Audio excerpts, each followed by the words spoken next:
Hello, good morning all of you. मैं विवेक कुमार रोजाना की तरह लेकर उपस्थित हूँ today's current affair GK MCQs. साथियों, आज है 2 जुलाई 2020 और वार है गुरुवार। आज का करंट अफेयर हम शुरू करते हैं और आज का करंट अफेयर शुरू करने से पहले हम बात करते हैं कल के हमारे क्वेश्चन ऑफ द डे के आंसर की। साथियों, लास्ट डे हमने क्वेश्चन पूछा था कि निम्न में से किस भारतीय संस्थान ने प्रोजेक्ट प्राण के तहत एक गहन देखभाल इकाई आईसीयू ग्रैंड वेंटिलेटर विकसित किया है। Option A IIT Delhi, option B ISC Bangalore, option C IIT Mumbai और ऑप्शन डी एम्स दिल्ली। मेरे प्यारे साथियों, कोरोना वायरस महामारी चल रही है और कोरोना वायरस महामारी के चलते हुए एक भारतीय प्रौद्योगिकी संस्थान ने प्रोजेक्ट प्राण विकसित किया है, जो कि गहन देखभाल इकाई आईसीयू ग्रेड वेंटिलेटर से संबंधित है और ये विकसित किया है आईआईएससी बेंगलोर यानी कि भारतीय विज्ञान संस्थान बेंगलोर ने। ऑप्शन बी राइट आंसर था कल के हमारे क्वेश्चन का, आईआईएससी बेंगलोर। साथियों, मेरे भारतीय विज्ञान संस्थान आईआईएससी के इंजीनियरों की एक टीम ने प्रोजेक्ट प्राण के तहत एक गहन देखभाल इकाई ग्रेड वेंटिलेटर विकसित किया है। इस टीम ने वेंटिलेटर के प्रोटोटाइप को सफलतापूर्वक पूरा कर लिया है, जो व्यवसायीकरण की प्रक्रिया में है और इस टीम ने रिकॉर्ड 35 दिनों में वेंटिलेटर विकसित किया है। सस्ती वेंटिलेटर केवल भारत में बने घटकों या उन घटकों का उपयोग करता है जो घरेलू बाजारों में आसानी से उपलब्ध है। तो मेरे प्यारे साथियों, कल का ये हमारा क्वेश्चन का आंसर था और उसका डिस्क्रिप्शन था। तो मेरे प्यारे साथियों, आप सभी से मेरा विनम्र निवेदन है कि प्लीज वीडियो पूरा देखा करिए। कंप्लीट वीडियो आपके लिए अत्यंत महत्वपूर्ण है और साथ ही साथ आप पीडीएफ भी डाउनलोड कर सकते हैं। पीडीएफ डाउनलोड करने का लिंक वीडियो को डिस्क्रिप्शन में मिलेगा। जिंदगी में कुछ पाना हो तो खुद पर एतबार रखना। जिंदगी में कुछ पाना हो तो खुद पर एतबार रखना। सोच पक्की और कदमों में रफ्तार रखना। सफलता मिल जाएगी एक दिन निश्चित ही तुम्हें। सफलता मिल जाएगी एक दिन निश्चित ही तुम्हें। बस खुद को आगे बढ़ने के लिए तैयार रखना। खुद को आगे बढ़ने के लिए तैयार रखना। और आइए साथियों, इसी मोटिवेशन के साथ शुरू करते हैं आज का हमारा करंट अफेयर्स जी के क्वेश्चन संख्या 5 से। भारत में हर वर्ष राष्ट्रीय चिकित्सक दिवस नेशनल डॉक्टर्स डे कब मनाया जाता है? ऑप्शन ए 1 जुलाई को, ऑप्शन बी 5 जुलाई को, ऑप्शन सी 12 जुलाई को, ऑप्शन डी 19 जुलाई को। तो मेरे प्यारे साथियों, नेशनल डॉक्टर्स डे यानी कि राष्ट्रीय चिकित्सक दिवस प्रत्येक वर्ष भारत में मनाया जाता है 1 जुलाई को। ऑप्शन ए राइट आंसर है, 1 जुलाई को प्रत्येक वर्ष राष्ट्रीय चिकित्सक दिवस मनाया जाता है। इस दिन की बात की जाए तो यह जो दिन है, यह दिन इंडियन मेडिकल एसोसिएशन यानी कि आईएमए डॉक्टरों और चिकित्सकों द्वारा किए गए अमूल्य कार्यों को सम्मानित करने और उनकी समर्पित सेवा के लिए उन्हें धन्यवाद देने के लिए हर साल मनाया जाता है। इस वर्ष 2020 की बात की जाए तो इस वर्ष इसका थीम क्या है, विषय क्या है? लेसन द मॉर्टेलिटी ऑफ कोविड-19 और इस पर्सनोन्मुख हाइपोक्सिया और प्रारंभिक एग्रेसिव चिकित्सा के बारे में जागरूकता बढ़ना शामिल है। साथियों, मेरे इस दिवस के बारे में बात की जाए कि आखिरकार नेशनल डॉक्टर्स डे है क्या और क्यों मनाते हैं हम राष्ट्रीय चिकित्सक दिवस? तो राष्ट्रीय चिकित्सक दिवस डॉक्टर विधान चंद्र रॉय की जन्म और पुण्यतिथि का प्रतीक है। इनकी जन्म और पुण्यतिथि की स्मृति में यह मनाया जाता है। डॉक्टर विधान चंद्र राय भारत के सबसे प्रसिद्ध चिकित्सकों में एक थे और वे पश्चिम बंगाल के दूसरे मुख्यमंत्री भी रहे थे। और भारत सरकार ने सबसे पहले नेशनल डॉक्टर डे यानी कि राष्ट्रीय चिकित्सक दिवस कब मनाया था? 1991 में। नेक्स्ट क्वेश्चन संख्या 2, निम्न में से किस स्थान पर कोविड-19 मरीजों के इलाज के लिए देश में अपनी तरह के पहले प्लाज्मा बैंक को स्थापित किया गया है? Option A Jaipur, option B Gandhinagar, option C Delhi और ऑप्शन डी मुंबई। साथियों, मेरे कोविड-19 कोरोना वायरस 19 के चलते हुए प्लाज्मा बैंक स्थापित किया गया है और ये स्थापित किया गया है देश की राजधानी दिल्ली में। ऑप्शन सी राइट आंसर है, दिल्ली। और साथियों, मेरे दिल्ली के मुख्यमंत्री अरविंद केजरीवाल ने घोषणा की है, दिल्ली के मुख्यमंत्री अरविंद केजरीवाल ने घोषणा की है कि कोविड-19 के इलाज के लिए प्लाज्मा बैंक बनाया जाएगा देश की राजधानी दिल्ली में। साथियों, देश की राजधानी दिल्ली में इसे दिल्ली सरकार द्वारा संचालित institute of liver and biliary sciences में स्थापित किया जाएगा और कोविड-19 रोगी को इसकी आवश्यकता पड़ने पर डॉक्टरों या अस्पताल को प्लाज्मा के लिए यहां से संपर्क करना होगा। और यह प्लाज्मा बैंक आज यानी कि 2 जुलाई 2020 से अपना परिचालन शुरू कर रहा है। साथियों, बात की जाए प्लाज्मा की सुविधा की, तो दिल्ली के सीएम अरविंद केजरीवाल ने बताया है कि कौन कौन कर सकता है प्लाज्मा बैंक में दान और कौन इसका उपयोग कर सकता है, यानी कि प्लाज्मा बैंक की सुविधा क्या क्या है। तो प्लाज्मा बैंक की सुविधा की बात की जाए तो दिल्ली सरकार कोविड-19 से स्वस्थ हुए लोगों को अपना प्लाज्मा डोनेट करने के लिए प्रोत्साहित करेगी। ऐसी अपील दिल्ली के मुख्यमंत्री अरविंद केजरीवाल ने की है। प्लाज्मा डोनेट करने से संबंधित प्रश्नों के लिए एक हेल्पलाइन सेवा भी शुरू की जाएगी। साथ ही सरकार प्लाज्मा देने वाले इच्छुक लोगों के लिए आने जाने की व्यवस्था भी करेगी। कोई भी कोविड-19 रोगी के परिजन रोगी को प्लाज्मा देने के लिए स्वतंत्र है। उसके लिए केवल बैंक को दान करना आवश्यक नहीं होगा और यहां से सभी कर्मचारी, सरकारी और निजी अस्पताल प्लाज्मा ले सकते हैं। नेक्स्ट क्वेश्चन संख्या 3, निम्न में से किसने राष्ट्रीय डोपिंग रोधी agency national anti doping agency की पहली mobile app NADA app launch की है? Option A Narendra Modi, option B Nirmala Sitharaman, option C Jitendra Singh, option D Kiren Rijiju. तो साथियों, मेरे national anti doping agency NADA की पहली ऐप नाडा ऐप लॉन्च की है, मोबाइल ऐप लॉन्च की है किरेन रिजिजू ने। ऑप्शन डी राइट आंसर है। किरेन रिजिजू जो कि खेल मंत्री है, किरेन रिजिजू, उन्होंने यह एप्लीकेशन लॉन्च की है और इस मोबाइल एप्लीकेशन का उद्देश्य नाडा और एथलीटों के बीच खेल के विभिन्न पहलुओं, प्रतिबंधित पदार्थों के साथ साथ डोप परीक्षण के बारे में आसानी से सुलभ जानकारी देकर इस अंतर को कम करना है। साथियों, मेरे नाडा ऐप के डोपिंग और दवा से संबंधित सभी जानकारी के लिए वन स्टॉप गाइड के रूप में कार्य करने की उम्मीद है और यह आमतौर पर अनिर्धारित दवाओं के बारे में व्यापक जानकारी भी प्रदान करेगी।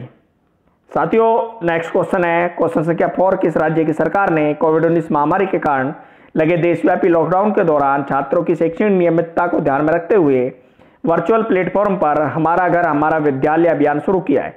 Option A Rajasthan, option B Madhya Pradesh, option C Gujarat, option D Uttar Pradesh. साथियों, हमारा घर हमारा विद्यालय, कोई बच्चा बिना पढ़े ना रह सके, इसी उम्मीद के साथ हमारा घर हमारा विद्यालय अभियान जो शुरू किया है वो शुरू किया है मध्य प्रदेश राज्य ने। ऑप्शन बी राइट आंसर है, मध्य प्रदेश राज्य। और मध्य प्रदेश के मुख्यमंत्री कौन है? शिवराज सिंह चौहान। साथियों, मेरे हमारा घर हमारा विद्यालय अभियान की बात की जाए तो इसको मध्य प्रदेश सरकार ने लॉन्च किया। मध्य प्रदेश ने जो ये लॉन्च किया यह 6 जुलाई 2020 से शुरू होगा, यानी कि मध्य प्रदेश शासन का यह हमारा घर हमारा विद्यालय अभियान 6 जुलाई 2020 से शुरू कर दिया जाएगा। इस अभियान की बात की जाए तो इस अभियान या इस योजना के अंतर्गत अब छात्रों को घर के अंदर स्कूल की घंटी सुनाई देगी और शिक्षक घंटी के बाद छात्रों की कक्षा शुरू करेंगे। यह योजना ऑनलाइन कक्षाओं के माध्यम से अपने घर पर पढ़ाए जाने वाले बच्चों के लिए स्कूल जैसा माहौल प्रदान करेगी। ये कक्षाएं हर विषय पर 1 घंटे की कक्षा के साथ सुबह 10 बजे से दोपहर 1 बजे तक आयोजित की जाएंगी। इस अभियान कौन सा अभियान है? हमारा घर हमारा विद्यालय अभियान में कक्षा 1 से 8 के शिक्षकों के लिए विषय की तैयारी प्रदान की जाएगी। इस योजना के तहत छात्रों की शिक्षा और अन्य गतिविधियों के लिए समय सारणी स्कूल शिक्षा विभाग द्वारा तैयार की जाएगी और छात्रों के पास सोमवार से शुक्रवार और शनिवार तक समय सारणी के अनुसार विषय की कक्षाएं होंगी। इसके अलावा छात्र योग, लेखन और कहानियों को सुनने आदि गतिविधियों में संलग्न रहेंगे और इस योजना के तहत शिक्षक छात्रों और अभिभावकों से फीडबैक लेने के लिए भी चर्चा करेंगे। नेक्स्ट क्वेश्चन संख्या 5, हर वर्ष पूरे भारत में नेशनल चार्टर्ड अकाउंटेंट डे कब मनाया जाता है? ऑप्शन ए 1 जुलाई को, ऑप्शन बी 1 अगस्त को, ऑप्शन सी 1 सितंबर को, ऑप्शन डी 1 अक्टूबर को। मेरे प्यारे साथियों, happy national chartered accountant day, CA day कब मनाया जाता है? 1 जुलाई को। ऑप्शन ए राइट आंसर है, 1 जुलाई को। साथियों, सीए डे के लिए बात की जाए तो यह दिन वर्ष 1949 में भारत की संसद द्वारा की गई institute of chartered accountants of India ICAI की स्थापना के उपलक्ष्य में मनाया जाता है और हर साल ICAI की स्थापना के दिन चार्टर्ड अकाउंटेंट को सम्मानित करने के लिए सीए डे मनाया जाता है। साथियों, institute of chartered accountant of India ICAI जिसकी स्थापना वर्ष 1949 में हुई, इसका मुख्यालय नई दिल्ली में है और इसके वर्तमान अध्यक्ष CA अतुल कुमार गुप्ता है। साथियों, ICAI की बात की जाए, ICAI भारत का राष्ट्रीय पेशेवर लेखा अकाउंटिंग निकाय है और दुनिया का दूसरा सबसे बड़ा लेखा संगठन अकाउंटिंग ऑर्गेनाइजेशन है। Institute of chartered accountants of India ICI की स्थापना 1 जुलाई के ही दिन वर्ष 1949 में संसद द्वारा पारित एक अधिनियम के तहत की गई थी। आईसीएआई भारत में वित्तीय लेखा परीक्षण कर लेखा पेशे के लिए एक लाइसेंसिंग और विनियामक निकाय है और इसकी सिफारिशों का पालन राष्ट्रीय वित्तीय रिपोर्टिंग प्राधिकरण नेशनल फाइनेंशियल रिपोर्टिंग अथॉरिटी से लेकर कंपनियों और लेखा संगठनों तक सभी के द्वारा किया जाता है। तो साथियों मेरे यहाँ पर एक चीज़ आ गई है और चीज़ बहुत ही इंपॉर्टेंट है, वो है नेशनल फाइनेंशियल रिपोर्टिंग अथॉरिटी। तो इसकी बात की जाए तो राष्ट्रीय वित्तीय रिपोर्टिंग प्राधिकरण एनएफआरए का गठन कंपनी अधिनियम 2013 की धारा 132 के उपखंड 1 के तहत भारत सरकार द्वारा 1 अक्टूबर 2018 को किया गया था और वर्तमान में इसके अध्यक्ष कौन है? आर श्रीधरन। नेक्स्ट क्वेश्चन संख्या 6, सिंगापुर में 2 बार आयोजित की जाने वाली आसियान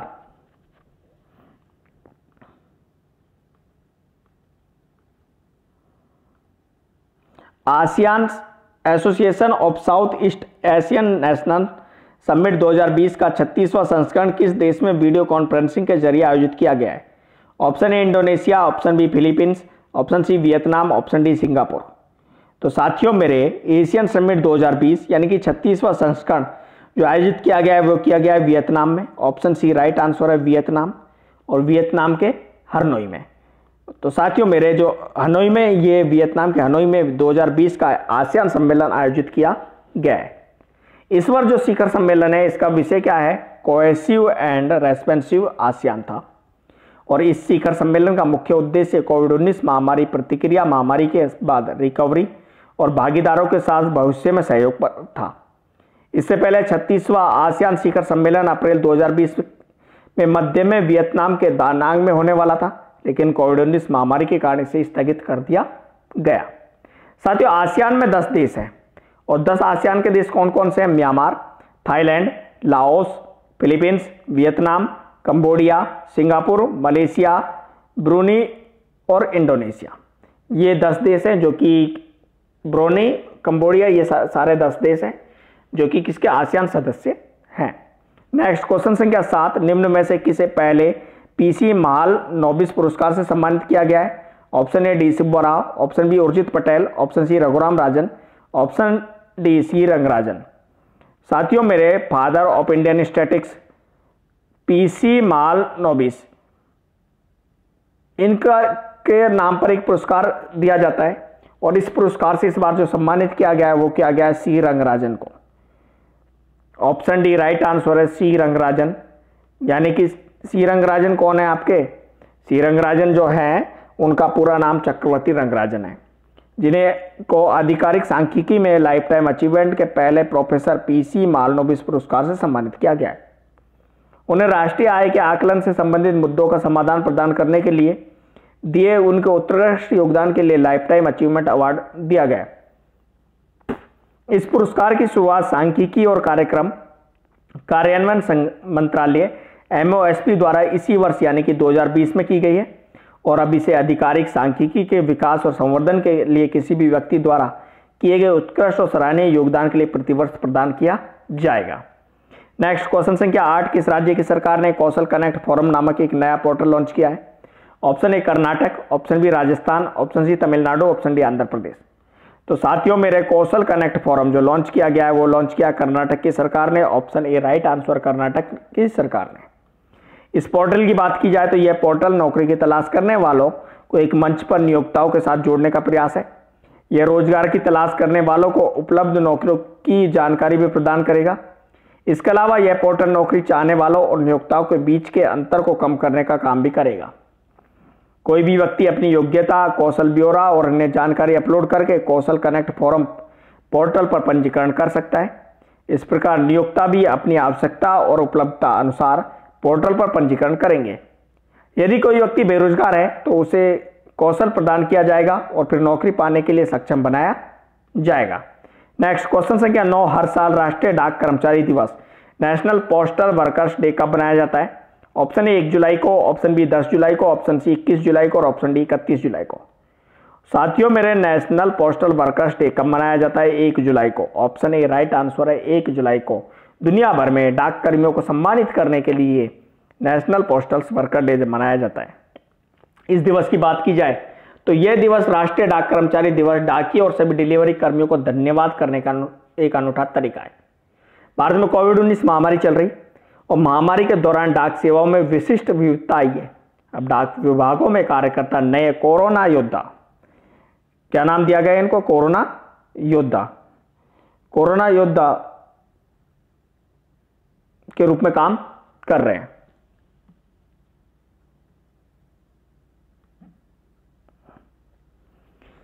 साथियों मेरे नेक्स्ट क्वेश्चन है क्वेश्चन संख्या 10। केंद्र सरकार ने किसे अगले 3 साल के लिए सॉलिसिटर जनरल नियुक्त किया है? Option A Arjun Singh, option B Tushar Mehta, option C Amit Mishra, option D Vivek Kapoor. तो सॉलिसिटर जनरल नियुक्त किया 3 साल के लिए तुषार मेहता को। ऑप्शन बी राइट आंसर है तुषार मेहता, जो कि वरिष्ठ वकील है और इन्हें सॉलिसिटर जनरल नियुक्त किया गया है। तो साथियों मेरे ये था आज का करंट अफेयर्स जीके। और अब हम बात करते हैं आज के क्वेश्चन ऑफ द डे की। तो आज का हमारा क्वेश्चन ऑफ द डे की प्रधानमंत्री नरेंद्र मोदी ने किस योजना के तहत गरीबों के लिए 2.25 लाख करोड़ रुपए का पैकेज देने की घोषणा की है? ऑप्शन ए प्रधानमंत्री गरीब कल्याण योजना, ऑप्शन बी प्रधानमंत्री गरीब कल्याण अन्न योजना, ऑप्शन सी प्रधानमंत्री जनधन योजना और ऑप्शन डी प्रधानमंत्री बीमा योजना। मेरे प्यारे साथियों इस क्वेश्चन का आंसर आपको कमेंट बॉक्स में देना है, हमें आपके उत्तर का इंतजार रहेगा। साथियों मेरे आज का ये हमारा करंट अफेयर्स है। वीडियो आपने पूरा देखा हुआ तो वीडियो अच्छा लगेगा, और यदि वीडियो अच्छा लगा है तो प्लीज़ लाइक बटन पर क्लिक जरूर कीजिए। और कमेंट तो मेरे साथियों आपको करना ही करना है, तो प्लीज़ एक कमेंट तो जरूर कीजिए। कमेंट कर दीजिए, कुछ और कमेंट नहीं है तो कम से कम उस क्वेश्चन का जो हमारे क्वेश्चन ऑफ द डे में क्वेश्चन पूछा जाता है उसका आंसर ही दे दीजिए करें। Thank you so much, channel को सब्सक्राइब करें। थैंक यू सो मच, धन्यवाद। मिलते हैं एक नए वीडियो के साथ हमारे यूट्यूब चैनल यूवी कंपटीशंस पर। आप सभी का दिन शुभ रहे।